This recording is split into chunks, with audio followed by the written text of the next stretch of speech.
Welcome the our channel. Today we how to update Square customer data in Airtable. Easy tutorial step by step clearly. To begin, log into your Airtable account. Next, open the base where you store your customer data. Locate the table that contains the customer information you want to update. Now, switch to your Square account in another tab or window.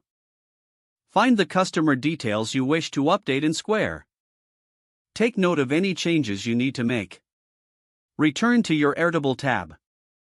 In the Airtable table, find the record that corresponds to the Square customer. Click on the record to open its details. Edit the fields that require updating with the new information from Square. Ensure you verify the accuracy of the updated data. After making the necessary changes, look for the Save option. Click Save to confirm your changes in Airtable. If you have multiple customers to update, repeat this process for each one. Once all updates are complete, review the table for consistency. Lastly, log out of your Airtable account when finished. If the page does not load, refresh the browser or try again in a private or incognito window. Make sure you are using the correct email address, then retype it carefully to avoid small typos. If your password is not accepted, use the reset option and create a new strong password you can remember. Check your spam folder for verification or security emails, then complete any requested confirmation steps.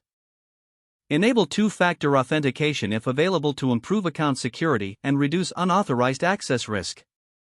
After signing in, review your profile details so your contact information and settings are accurate and current. If you see an error message, note it down and try again after restarting your device and internet connection. Log out when you finish, especially on shared devices, to keep your account and payment information secure. If the page does not load, refresh the browser or try again in a private or incognito window. Make sure you are using the correct email address, then retype it carefully to avoid small typos. If your password is not accepted, use the reset option and create a new strong password you can remember. Check your spam folder for verification or security emails, then complete any requested confirmation steps. Don't forget to like this video and subscribe to our channel for more step-by-step tech guides.